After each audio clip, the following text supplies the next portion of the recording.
राधे महाराज जी, आपके चरणों में कोटि कोटि प्रणाम। गुरुदेव, क्या शरणागत भक्तों को भगवान सिर्फ आध्यात्मिक सफलता पाने में सहायता करते हैं, भौतिक सफलता पाने में भी? अगर चाहे तो भौतिक सफलता भी देते हैं, ना चाहे तो नहीं देंगे। क्योंकि भगवान की आराधना झूठी वस्तु नहीं देती। अब आप बताइए कि आपने भगवान की आराधना की, आपको पूरी विश्व की जो जो चाहत किए वो सब मिल गई, फिर इसके बाद मरने का समय आया तो आपके पास क्या वस्तु जाएगी?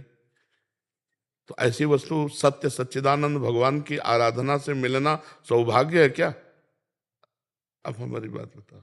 सुंदर पति मिल गया आराधना की, सुंदर पुत्र मिल गए, मकान बढ़िया बन गया, कई गाड़ियां हो गई, इसके बाद हमारे मरने का समय आ गया तो जो हमारा तन था वो भी छूट गया और सब छूट गया, तो बोलो तुम्हारे पास बचा क्या? यदि भगवत आराधना का फल लौकिक उन्नति केवल मानी जाए तो मरने के बाद फिर क्या बचा हमारे पास? तो झूठा ही तो रहा। तो भगवान सच्चिदानंद अपने भक्त को झूठे पदार्थ नहीं देते, जब वो मांगता है तब फिर दे देते हैं। जैसे एक दिन द्वारिका में रुक्मिणी जी महालक्ष्मी का अवतार है, द्वारिकाधीश भगवान को भोग अर्पित किया तो ऐसे करके ऐसे हो गए। तो रुक्मिणी जी ने देख लिया कि ये स्थिति तब होती है प्रभु की जब कोई भक्त भूखा होता है। तो उनका प्रभु ऐसे से मुझे पता ये तो चल गया कि कोई भूखा है, पर कौन ऐसा भक्त है जो आपका भक्त है और भोजन नहीं मिला? तो उन्होंने कहा सुदामा, कई दिन हो गए उसके घर में भिक्षा ही नहीं मिली। तो कहा प्रभु आपका भक्त और मैं आपकी सेविका हूं, आप आदेश कीजिए लोक की लोक संपत्ति वहां पहुंचा दूं। तो कहा वो इच्छा रहित है, इसलिए मेरी सामर्थ्य काम नहीं करेगी। भक्त इच्छा करे लौकिक वस्तु की तो मैं दे सकता हूं, अगर वो कामना ना करे तो प्रभु अब दोबारा हम ये नहीं देख सकते कि आप ऐसे दुखी हो जाए। तो उन्होंने कहा कि आप जाओ और इच्छा पैदा करो। तो बोले सुदामा के तो हृदय में पैदा ही नहीं कर सकते, क्योंकि जो निष्काम हृदय है, जहां भगवत प्रेम है, वहां इच्छा नहीं। श्री कृष्ण श्री कृष्ण श्री कृष्ण इतने में मगन रहते सुदामा जी। तो उनका उनकी पत्नी के हृदय में पैदा करो। तो भगवान भिक्षुक बन के गए और कहा भिक्षाम दे।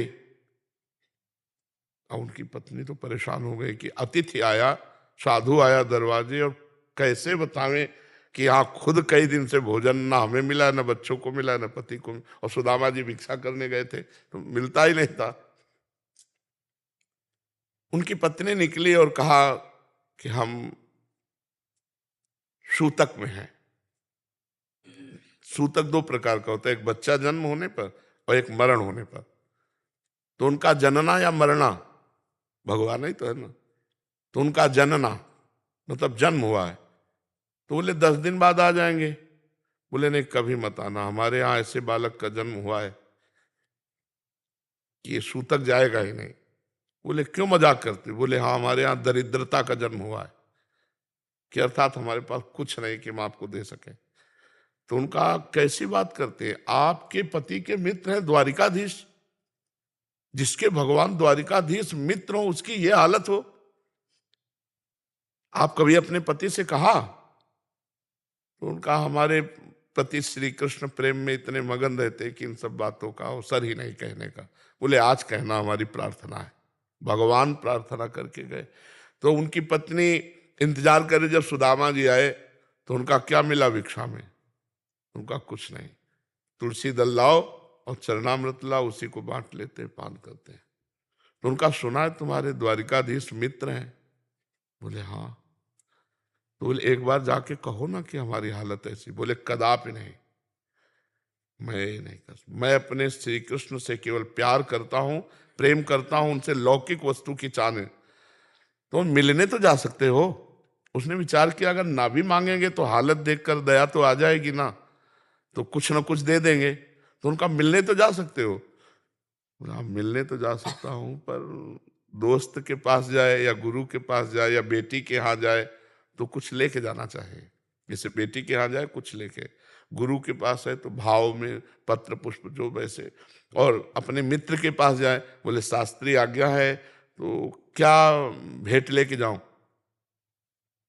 उनका भेंट तो देखो फिर मांगती है, तो कई घरों में मांगा तो दिया नहीं। एक घर में जो पछोरने के बाद चावल टूटे हुए होते ना, वो उन्हें तंदुल कहते हैं, टूटे हुए चावल ऐसे इतने से फटे कपड़े में बांध के भगवान के लिए भेंट में। जब वहां बहुत बड़ा प्रसंग है पर हम प्रधान प्रसंग, जब वहां पहुंचे तो द्वारपाल हड्डी हड्डी सुदामा जी की फटे कपड़े, कहां से आए हो। तो उनका ये सम्मत पूछो, तुम केवल इतना बता दो जाके कि सुदामा नाम का तुम्हारा मित्र आया है। तो द्वारपाल देख रहे मित्र, कहाँ द्वारिकाधीश और कहा ये भिक्षुक, भला ऐसे मित्र देखे गए। मित्र तो समानता होती है। उनका एक बार आप निवेदन कर दीजिए जाके। जे ही कहा जाके सुदामा, तो भगवान आसन पे बैठे थे, ऐसे उठ के भागे। तो द्वारपाल आश्चर्य मान रहे कि ब्रह्मा जी आए, शंकर जी आए, तो भी ड्योढ़ी पर खड़े रहना पड़ा, और भगवान बाद में उनको बुलाए, ऐसे भागे कभी नहीं। और ये भिक्षुक को देख के भागे। भगवान दौड़ के ऐसे गले लगाया, आए और स्वयं रुक्मिणी जी के पलंग पे बैठाला, चरण पखारे। सुदामा जी तो कि ऐसा फटी बेवाई भगवान देखकर अश्रु चलने लगे भगवान। पर भगवान ने ये नहीं कहा कि तुम इतने दिन क्यों हो गए आए नहीं, इतना कष्ट सहते रहे, भूख प्यास है, सब ठीक है। भगवान लौकिक संपत्ति की कुशल मंगल नहीं पूछते, भगवान आध्यात्मिक संपत्ति की कुशल मंगल पूछते हैं। फिर भगवान ने परिचय बताया कि हम दोनों दोस्त थे, संदीपनी जी के यहाँ पढ़ते थे, और सबसे अर्घ पूजा पाद्य करवा, 2-4 दिन आराम से खूब खवाया पियाया, खूब आनंद से रहे। और जब जो वस्त्र पहनाए थे भगवान ने, जब चलने की बात आई तो भगवान ने कहा देखो ये वस्त्र उतार दो, क्योंकि रास्ते में कोई गार्ड तो है नहीं, तो कहीं कोई लुहायमान होकर राजसी वस्त्र तुमसे उतारने के लिए तुम्हें कष्ट न दे दे। सुदामा जी का कितने कृपालु श्री कृष्ण है कि अपने प्रेम के सिवा अपने भक्त को लौकिक कोई वस्तु नहीं देते। भगवान साथ ऐसे चले कि चलो। तो सुदामा जी के मन में आया कि हमें लगता है कुछ मुट्ठी में लिए हैं क्या रास्ते में देने के लिए। भगवान ने कहा इधर से जाकर, बोले हमें रास्ता पता है प्रभु, जहां से आए जैसे आए। सुदामा जी के उन तंदुलों को भगवान ने छीन के पाया था और 2 लोक की संपत्ति दे दी थी, पर सुदामा जी के साथ में एक भी पैसा, एक भी वस्त्र, एक भी पदार्थ नहीं दिया था, और वो संपत्ति पत्नी को दी थी। सुदामा जी को कपड़े भी जो पहनाए थे वो भी उतरा के वही पुराने कपड़े दे दिए थे। जब सुदामा जी वहां पहुंचे तो कि नगर तो हमारा ये इस एरिया में था, ये राजमहल, और ये हमें लगता है हम भूल गए, द्वारिकापुरी आ गए क्या। इतने में उनकी पत्नी स्वर्ण के हार सब पहने और सब सेवक सेविकाएं, तो उनका देवी तुम दूर रहो, हमारा स्पर्श मत करना, कौन हो तुम। तो उनका मैं तुम्हारी पत्नी हूँ। बोले नहीं वो तो फटा कपड़ा पहने एक झोपड़ी में हमारा पुराना, बोले सब द्वारिकाधीश की कृपा। तो उनका हो गई कृपा तो तुम इसको भोगो, हम तो श्री कृष्ण प्रेम को केवल भिक्षा से जिएंगे, झोपड़ी में रहेंगे, इस महल में नहीं घुसेंगे, महल में तुम रहो। ऐसी भक्ति होती है, ये आध्यात्मिक रंग होता है। सुदामा जी ने श्री कृष्ण द्वारा दिए हुए प्रसाद स्वरूप वैभव को नहीं भोगा, और श्री कृष्ण के प्रेम में आंसू बहाते हुए पूरा चिंतन करते हुए जीवन व्यतीत किया भिक्षान्न से। ये हम आंतरिक बात कह रहे हैं। आप यदि चाहेंगे तो भगवान आपको दे देंगे, लेकिन क्या ये चाह सही अच्छी है। अमूल्य भगवान का भजन करके हम नाशवान वस्तुएं मांगे, ये तो हमारे प्रारब्ध से मिल ही जाएंगी। जैसे ना चाहते हुए प्रारब्ध से हम दुख भोगते हैं, ऐसे ना चाहें तो भी हमें सुख भोगना पड़ेगा। इसके लिए हम क्यों चाह करें प्रभु से। ये मांगो भगवान से कि भगवान जो प्रारब्ध अनुसार दुख सुख आवे हैं उसे हमें भोगने की सामर्थ्य दो, और सदैव आपका चिंतन करें, केवल आपसे प्यार हो बस, और कुछ नहीं। आपसे प्रेम हो, आप हमें एक बार दर्शन दो, एक बार हमसे मिलो। तो ये बात तो अध्यात्म में कि आप मुझे अमुक अमुक वस्तु दे दो, पदार्थ दे दो, तो सब यहीं रह जाएंगे, ये शरीर भी यहीं रह जाएगा। तो हम अमूल्य नाम को बेच करके क्या खरीदा? मान लो आप हीरा ले जाओ और हीरे के बदले में कबाड़ लाद के लाओ, तो आपको कोई बुद्धिमान कहेगा क्या? तो नाम रूपी हीरा, भगवान का भजन रूपी हीरा, अध्यात्म रूपी हीरा से ये कबाड़ खरीदो। यहाँ कौन सी वस्तु हमारे साथ जाएगी? ये शरीर भी तो नहीं जाएगा, जिसे बहुत प्यार करते हैं, अपनी आत्मा मानते हैं इसे, ये भी तो धोखा दे देगा। तो और कौन संग जाने वाला है? यार हमें लगता है भजन का फल है भगवान से प्रीति होना, भजन का फल है इस संसार से वैराग्य होना, भजन का फल है परोपकार की भावना में खूब आनंद में जीवन व्यतीत करे, दूसरों से सुख लेने की भावना का त्याग हो जाए। तो ये भोगों की बात तो मुझे समझ में नहीं आ रही कि भगवान की कृपा से हमें भोग प्राप्त हो। क्यों? आपको बात समझ में आ रही?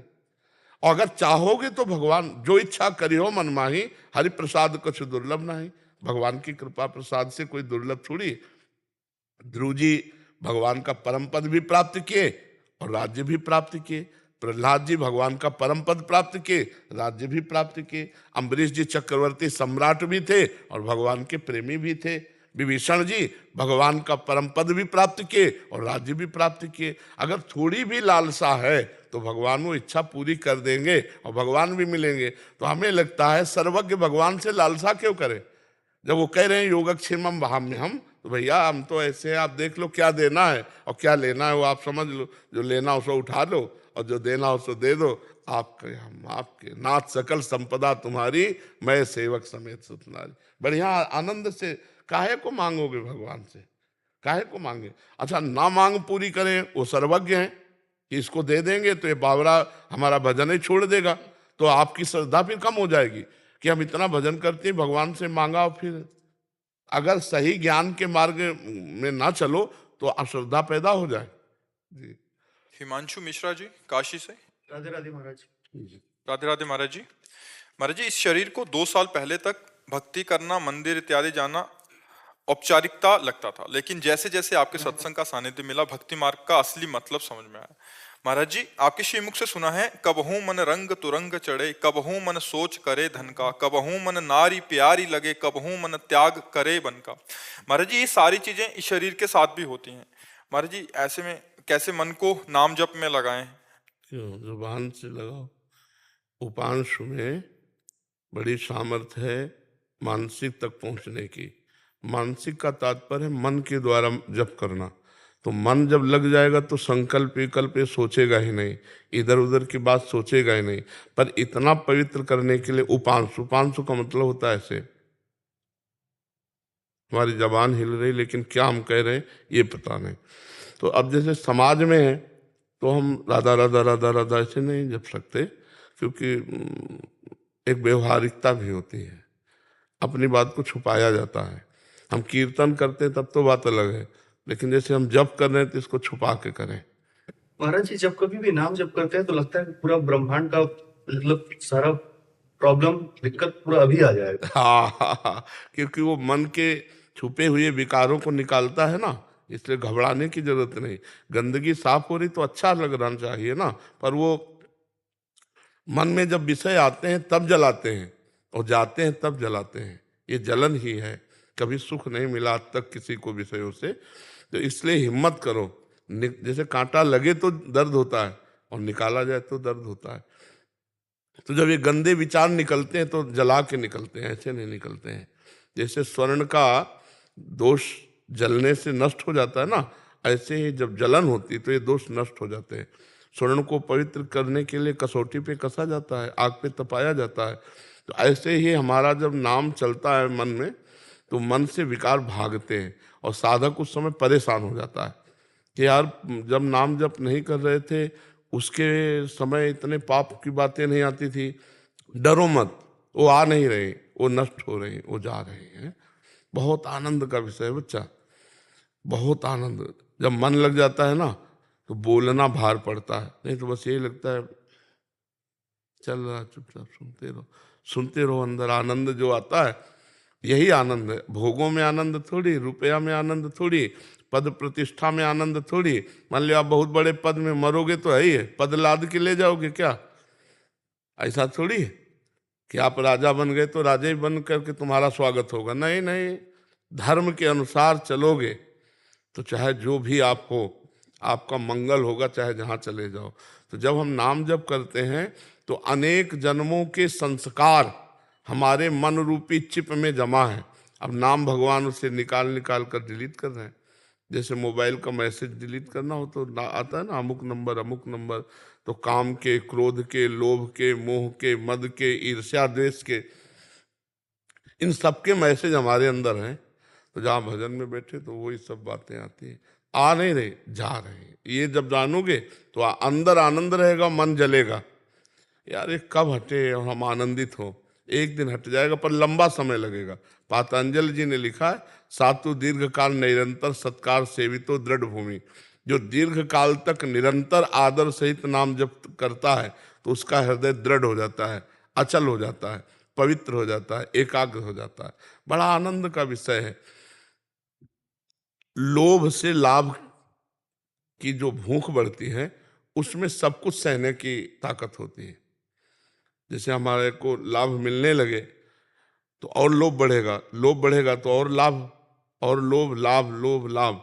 तो ये जब जगत की तरफ होता है तो मार देता है।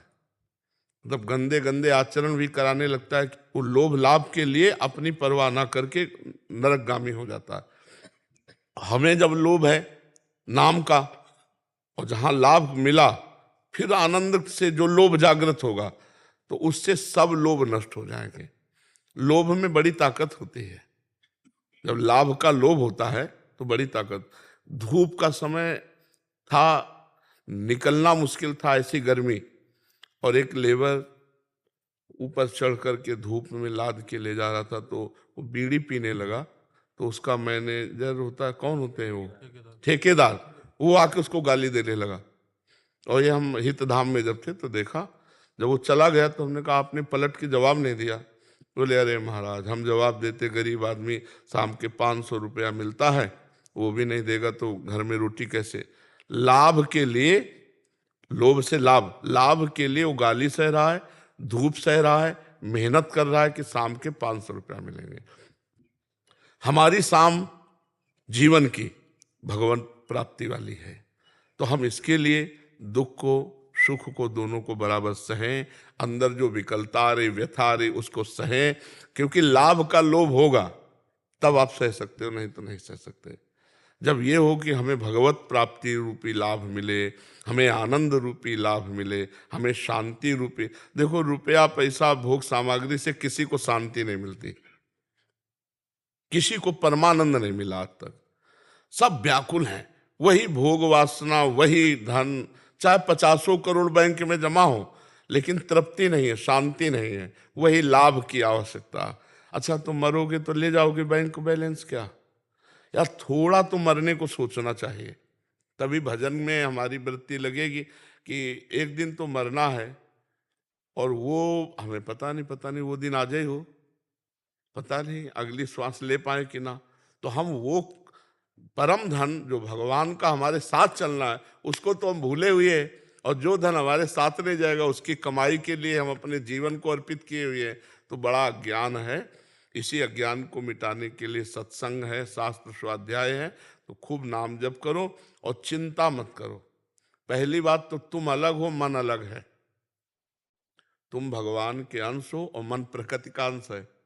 पर भूल हो गई कि मन को हमने अपना मैं मान लिया है। अगर मन कहता है देखना है तो मैं देखूंगा, यही गलती हो गई। वो कह रहा है मैं भोगूंगा, तो आप निर्णय करो कि भोगना है कि नहीं, उचित है भोगना कि नहीं उचित। आप निर्णय विचार से कर सकते हो, और विचार विवेक से होता है, और विवेक सत्संग से होता है, और वो भगवान की कृपा से आपको मिला हुआ है। तो हिम्मत करो। अंदर जो जलन होती है उससे टूटना नहीं, बस आगे बढ़ जाओगे। टूट गया तो फिर समझना मुश्किल होता है। भय पैदा कर देगा मन, अगर आप और भजन करोगे ना तो एक भय पैदा कर देगा। अगर आप ये सब सह गए तो आगे भगवान है, पक्का समझो। खूब नाम जप करो, बड़ी कृपा है भगवान की। डरो मत, ये सब अंदर सफाई हो रही मन की। जी।